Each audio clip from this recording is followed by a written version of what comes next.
من خزائن رحمتك يا أرحم الراحمين. والله الذي لا إله إلا هو عالم الغيب والشهادة هو الرحمن الرحيم.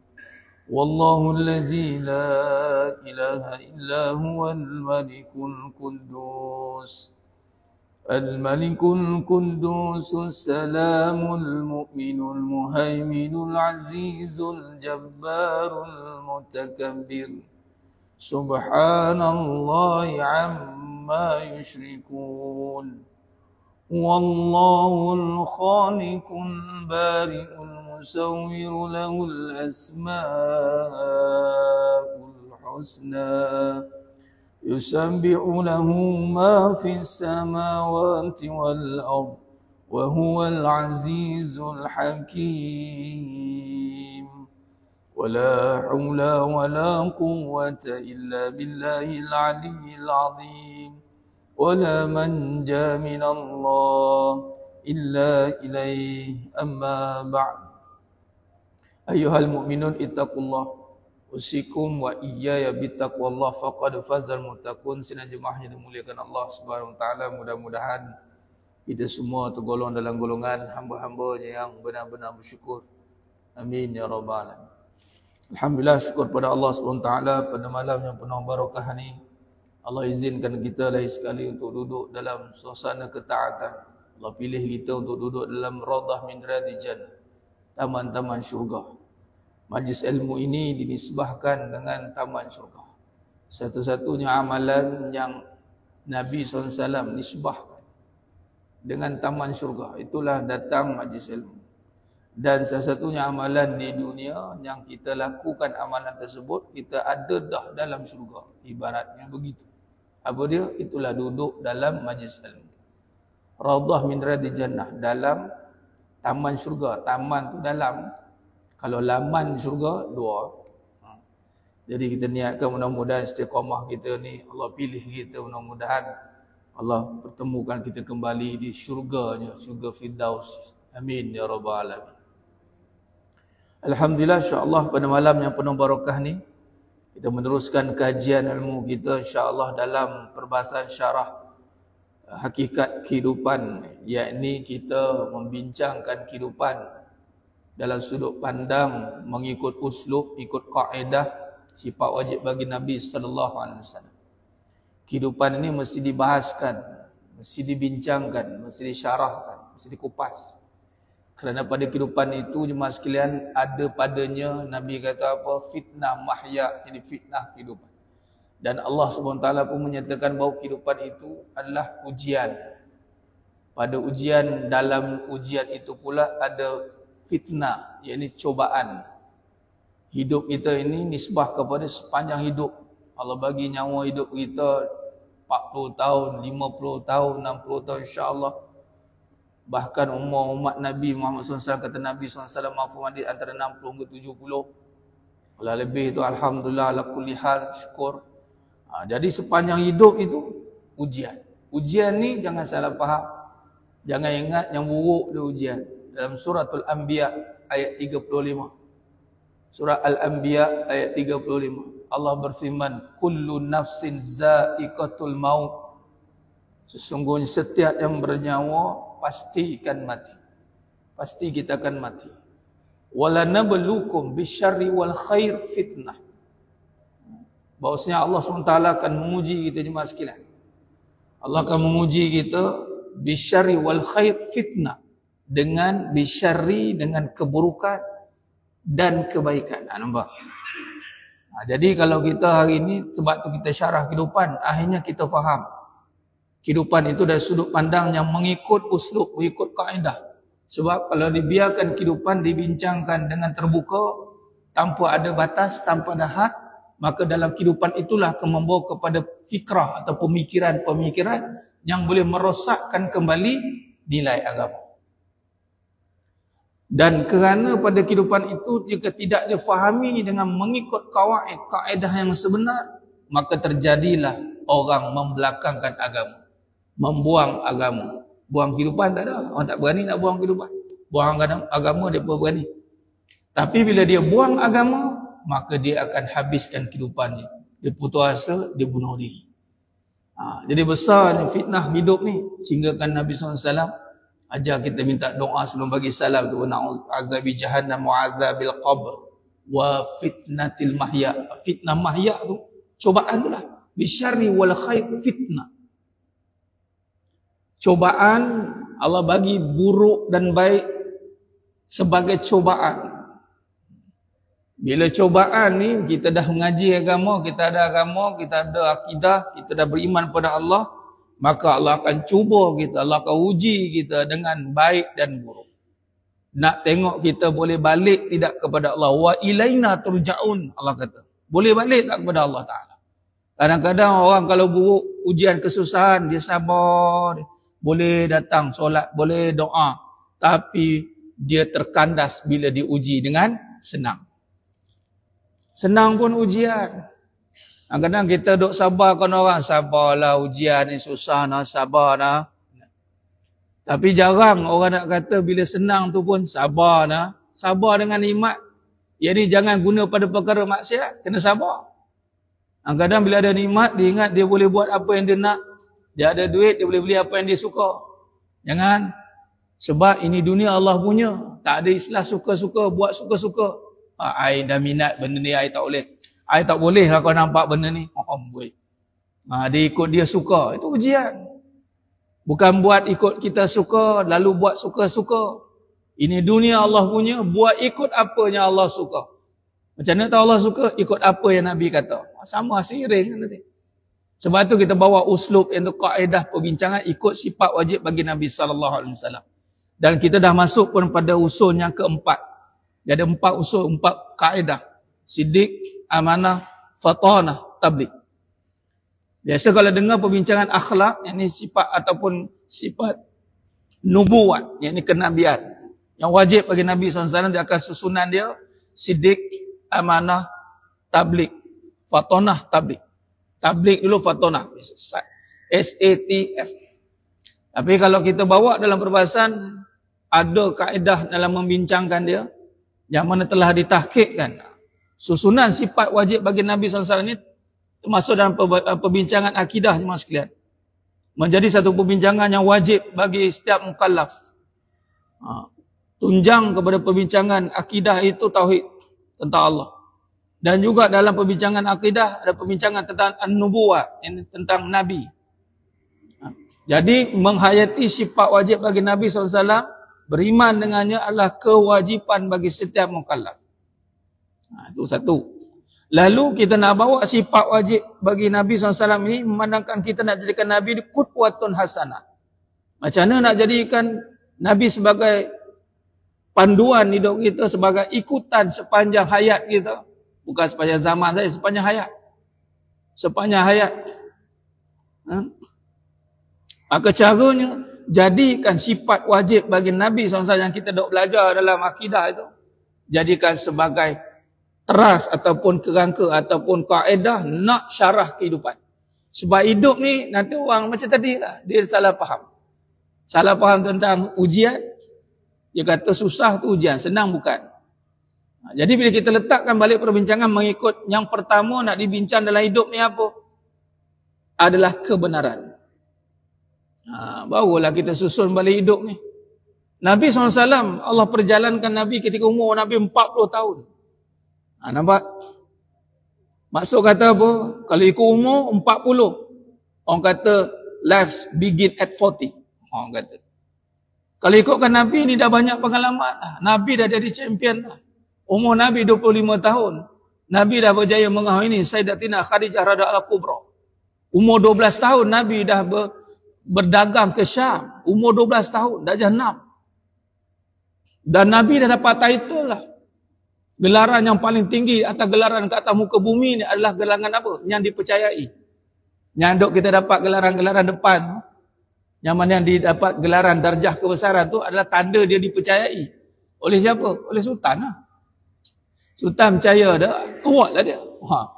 Lebih tinggi dalam sistem hierarki masyarakat.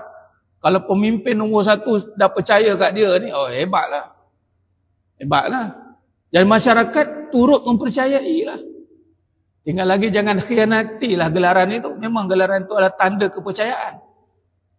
Dan tak ada lagi manusia berjaya atau berani memakai gelaran yang dipercayai. Try tuan-tuan. Tak ada berani lagi. Nabi je pakai.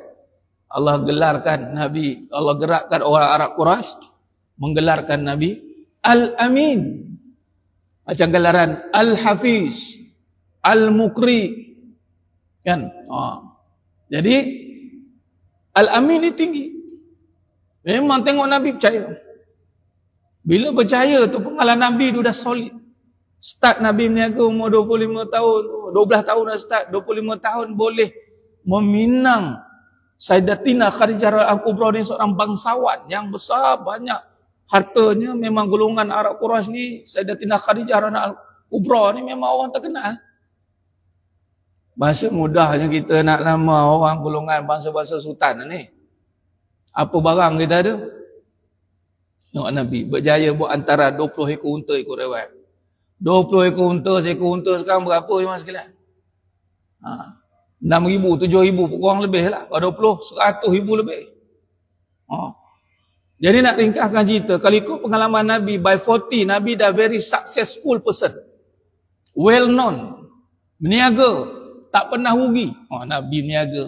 100% pula tu untung. Start umur 25 tu dah chief record dah. Break the record. Itu yang Sayyidatina Khadijah Al-Kubra pelik. Siapa yang boleh buat untung 100% ni? Tak nak lagi. Start tu untung sampai umur 40. Berapa banyak harta Nabi? Tu kadang-kadang ingat Nabi susah. Bukan Nabi susah yang kita sangka. Memang Nabi diperjalankan dari awal dengan hidup susah. Tapi Allah letakkan Nabi pada kedudukan yang tersendiri. Prestige. Nak ceritanya, by age 40, datang kebenaran, semua pengalaman Nabi dulu tu, Nabi tak bawa pun cerita. Aku dulu, Nabi tak cerita. Aku dulu. Nabi cerita apa? Qala Allah. Apa kata Allah? Wahyu yuha. Jadi makna kata kehidupan itu yang Arab Quraisy dok marah. Apa hal berubah cakap ni? Dia ni bukan macam ni dulu ni, gila kan mak. Tu nama kena dapat gelaran Majnun tu. Walah dia yang terkenal ni, apa hal dia cakap macam ni? Macam kita lah hari ni kan jemaah sekalian kan. Saya tadi pun tengah kita ambil bahan-bahan tengok medsos ni nak jadi bahan ceramah ni. Banyak pula lalu orang Melayu kita, alhamdulillah kita sukalah tengok yang orang kita berjaya kan. Ada ciri hati yang rosak ni, susah tengok orang senang. Senang tengok orang susah, hati-hati. Kalau dia senang tengok orang susah, something wrong somewhere hati tu. Tapi kalau senang tengok senang tengok orang senang ni, okeylah. Kita senang tu kan sebab harta dia tu, kita harap dia menjadi seorang yang contribute kepada agama yang sepenuh-penuhnya. Tapi dia cara dia cakap ni mas lihat. Nak kata mengecewakan tu boleh lah. Setakat hari ni saya tengok bila orang interview, what are you doing for living? Cuba tengok tuan-tuan. Pergilah tengok. Nanti kalau orang interview tuan-tuan, nanti mana yang mengaji, mana tahu orang sekap jarang sekali. Dia pakai kereta jenis melaut kan. Pakai Ferrari, Bugatti Veyron lah, Bentley lah, apalah orang untuk boleh tanya tak apa buat pada living? First mulut keluar. Inilah yang Nabi buat. Nabi bila dulu Nabi sangat successful. First mulut katanya, ini milik Allah semua. Haza, macam mana Nabi Sulaiman AS jawab, haza min fadlir Rabbi. Kau senang nak jawab. Dia akan nampak diri dia, usaha dia. Walhal, apa yang aku usahakan ni, memang syariat mata kita nampak kita tunggal langgang kerja siang malam pagi petang ni mas sekalian. Kita tak nafikan lah, betul lah tu. Tapi berapa orang buat tak dapat. Kalau nak kata kerja keras, orang kat Batu kerja keras. Nak kata kerja kuat, ramai lagi kerja kuat. Nampak? Nak kata kerja cerdik, ada juga orang cerdik bertingkat-tingkat, profesor kadang-kadang. Tapi dia dapat lebih. Sebab apa? Allah lebihkan dia. Bukan nak cerita apa yang dia buat. Memanglah kita pun kadang blank. Blank kita nak jawab, nak bagi satu ayat yang macam itu. Dan SOP dah dijawab. Nabi Sulaiman, kalau nak dibandingkan harta dalam hamba-hamba Allah ni, yang betul-betul Allah zahirkan kerajaan, Itu Nabi Sulaiman AS. Memang kaya raya, tuan. Istana tak usah cakap, sampai Ratu Balqis boleh tercengang dengan kehebatan Nabi Sulaiman AS. Sehingga memuji kehebatan. Lalu Nabi Sulaiman AS menjawab dalam surah An-Naml ayat 40. Dirakamkan kata-kata Nabi Sulaiman. Haza min fadlir Rabbi linabluwani. Ini harta semua ni kurniaan Allah untuk menguji aku. Nampak? Skema jawapan. Ni mana dapat ni? Ini semua ujian untuk saya. Orang interview kan. Dia bukan senang kita nak pakai kita mahal betul lah. Orang interview biar orang nampak. Ini ujian ni. Ya ujian. Tapi nak jumpa skrip tu Allah. Harap-harap saya doa harap-harap lah kenalah juga orang interview. Orang kita lah. Tapi dekat Timur Tengah ada. Satu tu dia interview seorang. Dia interview pun dia tu imam. Pakai Bentley. Dia buat medsos ni daripada barat, orang kita ikut kat sini. Tapi dia interview sana jumpa tapi tak ramai juga. Yang saya tertengok seorang. Dia tu imam di satu tempat. Dia tanya apa buat pada living? Dia kata turun, dia tunjuk. Dia buka bonet, dia tunjuk sejadah. Pray. Taat dengan Allah. Itu jawab. Good. Balik awal dia. Alamak, mati akal aku interview dia ni. Betul lah. Ini semua kurniaan Allah. Haza min fadlir Rabbi. Jangan kita ikut skip jawapan Qarun. Qarun pun Allah rakamkan dalam Quran. Qarun sepupu Nabi Musa AS. Ngending-ngending dengan Nabi Musa. Bagilah katanya. Sepupu kan. Bagilah formula tu. Formula bancuk emas. Yang main-main ni sekalian. Sebab itulah si Qarun tu dia punya harta dia terlajak banyak. Kita kena gali dia bancuk dia macam teh tarik dia bancuk. Pom jadi emas. Itu dengan sebanyak-banyak harta dia bawa keluar tu. Bila orang tanya dia macam mana jadi hebat ni? Sebab kebijaksanaan aku lah. Dia tak nak bagi tahu the truth. Tak nak bagi tahu yang benar. Kerana benar tu pahit. Nama kita hilang. Zahir nama Allah. Pahit nak cakap ini Allah bagi. Malu kan maknya. Kan biasa kan kalau orang bagi kan kita rasa malu kan. Kita siapa? Alah malu nak cakap. Orang bagi. Kalau dia cakap ni, mana dah bagi tu? Allah bagi. Gamaknya hati tu rasanya rasa macam Allah malu lah sebab Allah bagi gamak. Mudah-mudahan dimasukkan Allah bagi kekuatan untuk kita sebut. Allah bagi. Oh, akhir zaman ni bukan calang-calang. Dan almarhum Muhammad Ali dah buat dah benda ni. Dia berjaya untuk reveal. Walaupun dia di tumpuan dunia, ketika dia interview dan dia bagi tahu dia ready to meet God. Dia promote Allah. Wa rabbaka fakabbir, tugas kita cuma taksis, pengkhususan. Tugas sebagai manusia kita Allah jadikan ke atas muka bumi ini adalah untuk wa rabbaka fakabbir, membesarkan Allah. Ya ini untuk kita promote ciptaan yang selain daripada malaikat dan jin, tasbih. Subhanallah. Wallahul khaliqul bari'ul musawwiru lahul asma'ul husna. Yusabbihu lahu ma fis samawati wal ard.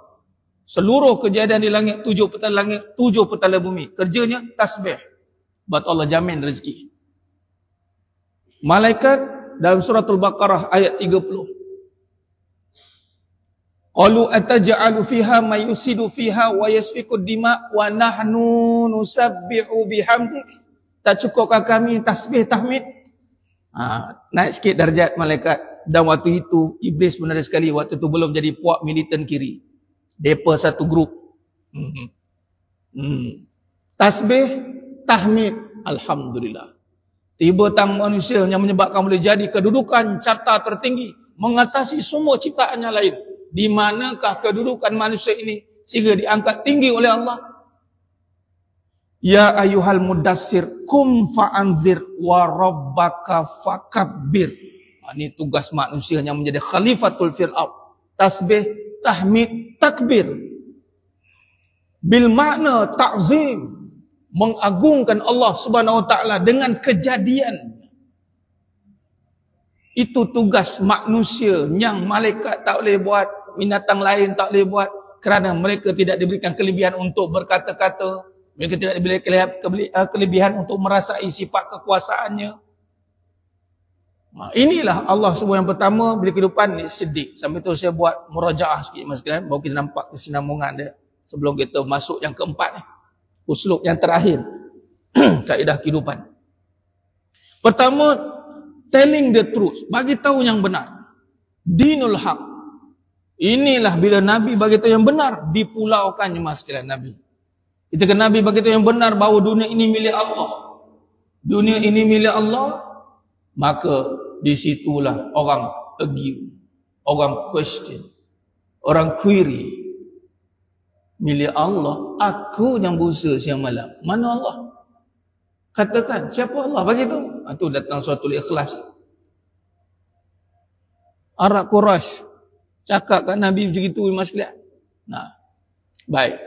Dan ini adalah suratul Baqarah ayat 42. Allah bagi reminder. Wala talbisul haqqa bil batil wa taqtumul haqqa wa antum ta'lamun. Jangan kamu campur adukkan hak dan batil. Jangan campur adukkan dosa pahala, kejap dosa, kejap pahala, ataupun campurkan dalam keadaan kita horor tak jelas. Dan campurkan dunia akhirat dalam keadaan tak jelas. Ini perbincangan besar, tapi nak tekankan ayat ujungnya. Wa taqtumul haqqa wa antum ta'lamun. Jangan kamu sembunyikan kebenaran setelah kamu mengetahuinya. Jadi berat ni mas sekalian. Ketika susah kita boleh kata tentang Allah, Allahnya akan tolong saya. Tapi ketika senang, belum tentu kita boleh angkat nama Allah. Dan ketika itu sebab yang perik jerihnya kita. Dan di sinilah tugas. Sebab itu susah nak sabar ketika susah. Susah dah. Tapi lebih susah nak syukur ketika senang. Ketika itulah Allah katakan qalilan ma tashkurun. Sedikit hamba-Ku yang bersyukur. Bila sudah benar, amanah. Amanah bil makna membawa kepada seluruh nikmat tadi yang benar kepada kesuruhan dan larangan, ketaatan. Itulah amanah perbincangan ni. Yakni amanah tadi kita apa nak bawa bila membesarkan Allah, lalu apa kaedah membesarkan Allah? Turuti perintah Allah. Kalau Allah panggil datang, no question, no objection. Sepatutnya. Isra' wal Mi'raj dan mengajarkan kita bahawa kalau tidak Nabi SAW yang minta dengan ihsan Allah daripada 50 waktu tu, kalau tidak maskan kita tak ada kerja lain melainkan hanya solat. Wallahi maskan, kiralah kalau minimum satu rakaat, satu solat, 2 rakaat. Satu waktu solat. So kita ada 100 rakaat maskan. Bayangkan 100 rakaat 50 waktu bahagi dengan 24 jam. Tuan-tuan tolak tidur ni setiap setengah jam masuk waktu solat.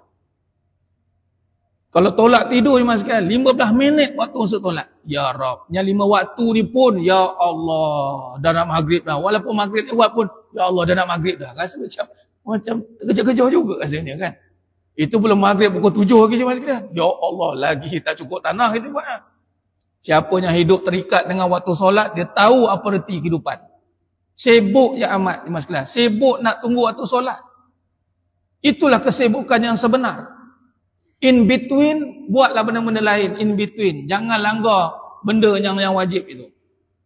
In between. Itu patutnya sementara menunggu waktu solat, aku bekerja di sekian. Tak kisahlah, kerjalah. Allah kata apa? Wala tansa nasibaka minad dunya. Jangan kamu lupakan bahagian kamu keperluan. Okey, silakan. Tapi jangan sampai kamu dilalaikan. Wala tulhikum amwalukum wa auladukum an zikrillah. Jangan sampai kamu dilalaikan dengan harta, dengan anak. Lalai dengan apa? Kita balik kepada syiar yang pertama, imaduddin, as-salah. Itu amanah yang Allah berikan kepada manusia direct daripada Allah. Tidak melalui perantara Jibril alaihissalam. Dan solat itu amat berat. Wasta'inu bis-sabri was-salah. Wa innaha lakabiratun illa 'alal khashi'in. Solat ni berat ni mas sekalian. Sebab tu tak semudah itu untuk kita ajak orang solat. Tak semudah itu mas sekalian. Kerana ia amat berat. Kerana padanya amanah yang cukup besar. Kerana itu ada kalimah Allahu Akbar. Nampak kaitan tentang takbir tadi. Allah tak bagi solat dekat makhluk lain. Allah bagi solat dekat manusia. Kerana padanya itu syariat membesarkan Allah. Itu ada pada solat. Lalu selepas solat terjemahkan pula pada kehidupan. Itu cara dia semua sekalian. Tapi bila kita amanah jaga dan seluruh suruhan dan larangan inilah amanah ni, maka di situlah Allah akan berikan hikmah fatanah. Nombor 3. Hidup ni jemaah sekalian, kalau tiada kebijaksanaan, maka tiada kehidupan. Bijaksana ni apa? Bila kita tidak mampu menterjemahkan seluruh suruhan dan larangan dengan kehidupan yang hakiki, iaitu akhirat. Nabi kata apa? Al-Qayyis mandana nafsah amila lima ba'dal maut. Kita datang solat, buat hukum halal haram ni untuk apa? Sebab nanti kita akan dibangkitkan dan akan dipersoalkan. Tu je. Kadang-kadang orang rasa malas, dia tahu hukum makam, tapi kadang dia ada mujahadah kan, kerja ya kerja tak.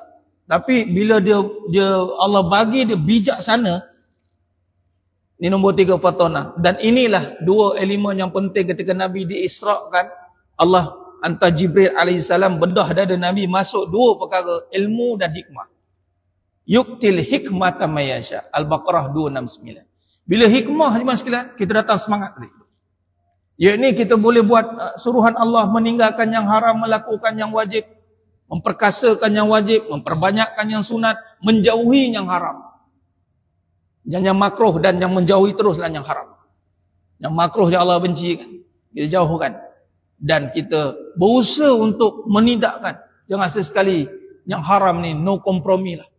Kalau terjebak juga, wasari'u ila maghfirah. Cepat-cepatlah kembali kepada Allah. Maka bila kita nak buat hukum makam, kadang-kadang sebagai contoh lah. Ini bercerita tentang rumah tangga sekejap. Kadang-kadang isteri kan, dia dah faham dah. Kerja seorang isteri ni taat suami. Kadang-kadang kena buat konten tu. Ini pun tengok mesah juga. Buat konten kat titi saya tengok. Isteri dia ada 3 paku balik rumah. Suami dia duduk tepi pasang ceramah Ustaz Zaidrus. Barang siapa isi yang menderhakai suaminya, pada bagi suami isteri dia dengar. Allah macam payah nak suruh isteri tu taat. Tapi sungguh jemaah sekalian, sangat susah untuk taat. Kerana Nabi kata kebanyakan wanita berada di dalam neraka kerana kegagalan taat. Bukan sebab wanita ramai. Jangan salah faham. Bukan sebab bilangan wanita tu ramai ke neraka. Tapi kerana ramai yang tidak taat dengan suaminya. Tidak taat. Susah ni, istilah susah ni bukan susah yang berpeluh-peluh tu. Susah ni sebab senang sangat. Tangkap belut. Senang ke susah ni mas sekalian? Susah dah. Sebab apa? Senang sangat lepas.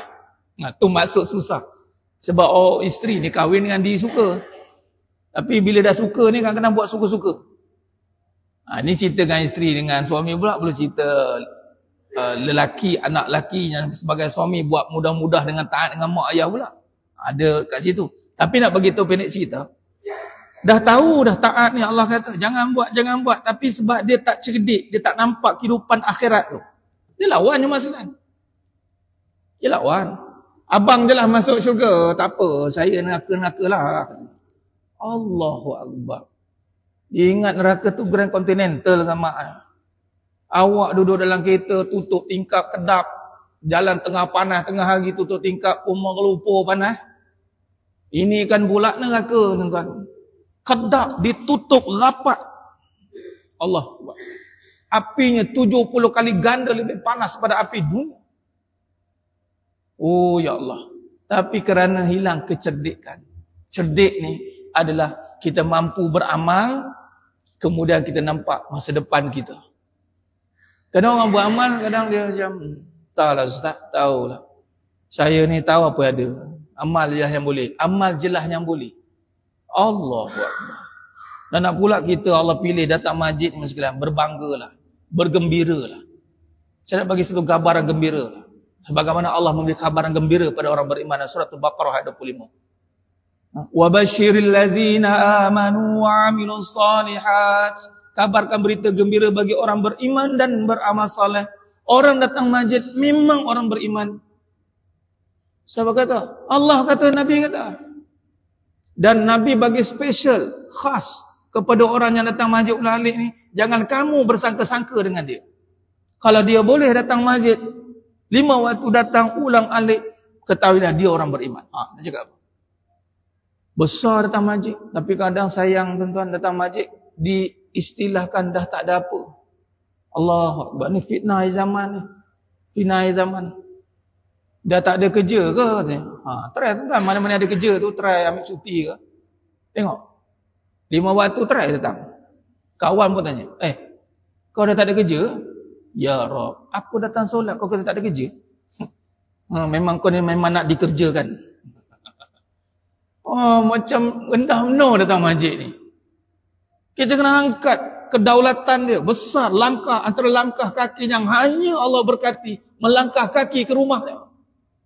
Dan tempat yang Allah berkati dan perkara yang baik. Tapi nombor 1 apa? Rumah Allah. Tak ada langkah yang Allah ridha tu. Jadi boleh langkah kaki ke rumah Allah, bergembiralah. Tapi itulah kadang-kadang mas sekalian, itulah dunia tadi kan. Dia akan buat kita macam tidak fokus.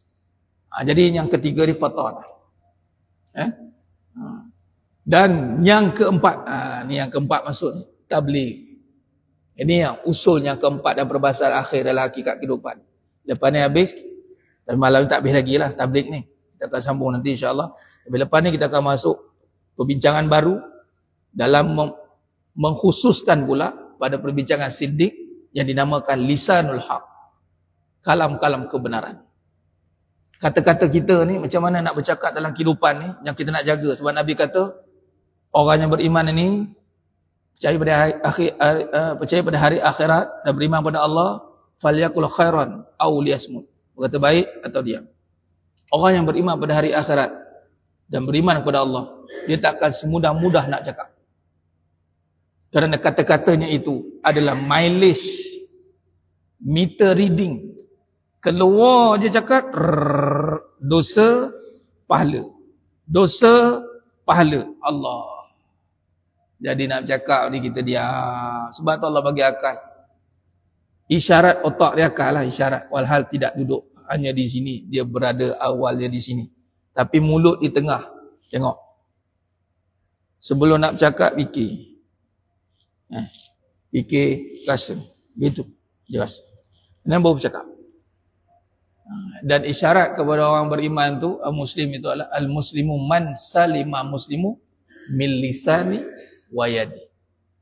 Orang Muslim yang sebenarnya orang yang duduk dengan dia tu orang boleh selamat daripada mulut dia dan selamat daripada perbuatan dia. Itu orang Muslim. Baik. Maka masuk dalam bidang tabligh ni jemaah sekalian adalah bila dah bijaksana, maka yang nak diletakkan pada penghujung pada perbincangan kehidupan ni adalah keseimbangan wasata ataupun istiqamah. Tabligh kita membincangkan perbahasan istiqamah ataupun menyampaikan itu mesti adalah setelah kita istiqamah. Isyak dah. Belum. Okey. Seminit kita. Okey. Baik. Maka dalam perbincangan tabligh ni keseimbangan merujuk pada perbincangan yang mana kata Nabi sallallahu alaihi wasallam dalam satu hadis Nabi daripada Abu Amr. Ada yang mengatakan dari Abu Amrah Sufyan bin Abdullah As-Saqafi radhiyallahu anhu. Aku berkata, okey baik, itu bagi lalu azan.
لا إله إلا الله محمد رسول الله صلى الله عليه وسلم. اللهم رب زد وعجتنا والصلاة القائمة آت سيدنا محمد وسلم ببعث مقام محمود إنك لا تخلف الميعاد.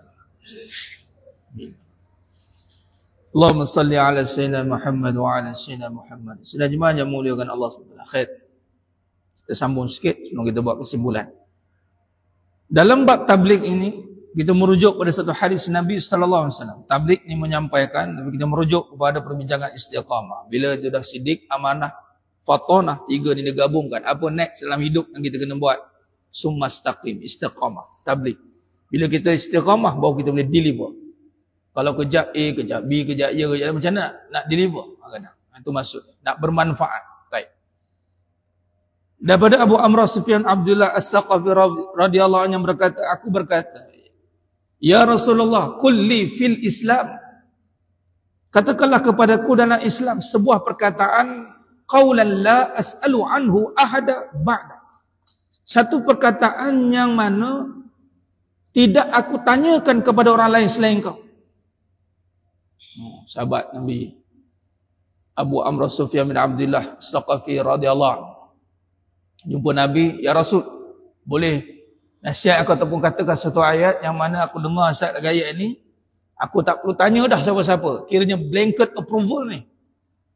Maka kata Nabi sallallahu alaihi wasallam, qal kul amantu billah summastaqim. Maka Nabi pun jawab kepada Abu Amr Sufyan bin Abdullah As-Saqafi radhiyallahu an, katakan, Allah Nabi suruh katakan, kul amantu billah, aku beriman kepada Allah. Sebab tu iman ni kena kata, pertama iman datang dari hati, benarkan tasdiqu bil qalbi, kemudian zahir bil lisani, kemudian bil af'ali, dengan perbuatan. Maka katakan kul amantu billah summastaqim, kemudian istiqamahlah dengan apa yang telah kita katakan tadi. Maka dia berbalik kepada perbahasan dari awal tadi, siddiq, amanah, fatanah, tabligh. Jemaah yang muliakan Allah Ta'ala, isyarat kepada amantu billah. Ini perbincangan dia panjang sikit. Sikit lagi, ada 4 minit lagi tu, sikit lagi. Nanti kita sambung pada perbincangan datang, InsyaAllah. Bulan depan Ramadan, puasa dah tak? Maknanya raya nantilah. Baik. Amantu billah ni jemaah sekalian, isyarat kepada, kalau rujuk pada perbahasan sifat 20. Sifat 20. Al-Imam Sanusi rahimahullah dalam menyusun kedudukan ataupun perbincangan sifat yang mengasaskan kepada bilangan tauhid formalistik dipanggil. InsyaAllah nanti ada masa nanti kita bincangkan juga. Di tangan saya ni jemaah sekalian, alhamdulillah, Ni karangan karya tuan guru saya ni, Dr. Nik Muhammad Syukri Nikwan, Hafizahullah Ta'ala alaih. Sifat 20, sejarah dan kupasan pendekatan akidah. Beliau Ketua Jabatan Usuluddin Ustaz Sultan Alan Shah. Saya sedang sambung pengajian dengan beliau dalam Master Usuluddin. Saya mencari ilmu ni mas sekalian, memang cari. Kita ni memanglah tahu dah sebab 20 belajar tentang akidah, tapi Allah pertemukan yang mengkajinya tentang sejarah, bagaimana tertubuhnya, bagaimana asal-usulnya, silsilahnya, adakah telah dibincangkan pada zaman salaf. Sebenarnya iya, dan very established sebenarnya. Sifat 20 ni ada sifat perbahasan yang very established, yang telah pun terbina perbahasannya sejak daripada zaman salaf lagi, iaitu Imam Abu Hanifah lagi pun. Dalam karya Fiqhul Akbar. Dalam karya Fiqhul Akbar, Al-Imam Abu Hanifah, Imam Hanafi, mengatakan bahawa sifat yang pertama bagi zat Allah Ta'ala dalam nafsiyah al-wujud, iaitu al-wujud. Isyarat kepada al-wujud adalah dijawab oleh Imam Abu Hanifah, amantu billah. Aku beriman kepada Allah. Dan dijawab, diisyaratkan pula oleh Imam Ahmad bin Hanbal. Dijawab apa? Al-wujud bil makna al-mawjud, yang ada. Jadi kalau kita gabungkan perbahasannya, aku beriman kepada Allah, hanya senya yang ada hanya Allah. Maka dalam peringkat ini jemaah sekalian, dalam peringkat tabligh ini, maka kita boleh dapat simpulkan bahawasanya pada kedudukan kemuncak hidup kita, kita beramal, hidup, buat apa saja, datang masjid, solat, sebab ada Allah. Yakin. Bukan sebab ada masa, sebab ada susah, sebab tak ada yang lain. Kerana yang ada hanya saja Allah. Lawan kepada ada, tiada. Kita ni, sudah pening. Dua ada ke Ustaz? Lah, tetap satu ada. Kita diadakan. Malah dalam syarah perbahasan al-wujud pula, merujuk pada dalil wujudil alam ini, adanya alam ini, isyarat kepada bukan ada alam, tapi ada Allah. Kalau buta juga tak tahu jemaah sekalian, itu ceritanya. Contoh kita datang rumah orang, kita tengok lampu terbuka, kipas terbuka. Kita nak datang rumah kawan kita, tengok orang tak ada, lampu terbuka, kipas terbuka, datang waktu malam. Kita pun jawab, ini ada orang ni. Tengok lampu terpasang, kipas terpasang. Kita tak cakap, rumah ni ada kipas ni. Tak cakap enggak. Rumah ni ada lampu ni. Tak ada lah orang cakap gitu. Tengok lampu terpasang, kipas terpasang, menunjukkan ada orang. Maka isyarat adanya alam ni, hati kita sepatutnya meyakini dengan sebenar-benar keyakinan, yang mana jazam, putus, tidak tergantung-gantung, yang tidak lagi ada syak, tidak ada lagi zon, beranggapan, dan tidak bertaklid. Dan dia hanya meletakkan bahawasanya yang ada hanya Allah. Kalau kita letak nisbah pada alam ni ada kerana adanya Allah, yakni tidak ada sendiri, samalah juga bila tuan-tuan tengok kereta tuan-tuan, tengok motor tuan-tuan, tengok rumah tuan-tuan, patutnya isyarat ada Allah, bukan ada kita. Bukan kita yang mengadakan kereta tu. Walaupun lah, ini kata ujian tadi, Allah bagi kita sikit kederat, boleh bekerja, boleh berusaha, bila ada kereta, aku yang ada. Padahal kita tu ada kerana iktikad kita, Allah adakan, bukan aku ada, aku adakan bukan sebab yang lain. Inilah isyarat amantu billah. Kalau itulah ada, baru kita boleh summastaqim. Jadi insyaAllah itu dalam perbincangan tabligh, kita akan sambung pada perbahasan yang akan datang. InsyaAllah jemaah sekalian, wallahu alam, mohon maaf daripada saya, kekurangan, terkata-kata, kurang bicara dalam penyampaian. Hanya Allah Ta'ala sajalah yang mampu menyempurnakan perbahasan kita pada malam yang penuh barakah ni, sehingga kita bertemu lagi pada siang akan datang insyaAllah. Aku qouli hadza wa astaghfirullahalazim li wa lakum wa billahi taufiq wal hidayah. Assalamualaikum warahmatullahi wabarakatuh. Tangguh dengan tasbih kafarah dan surat Al-Asr.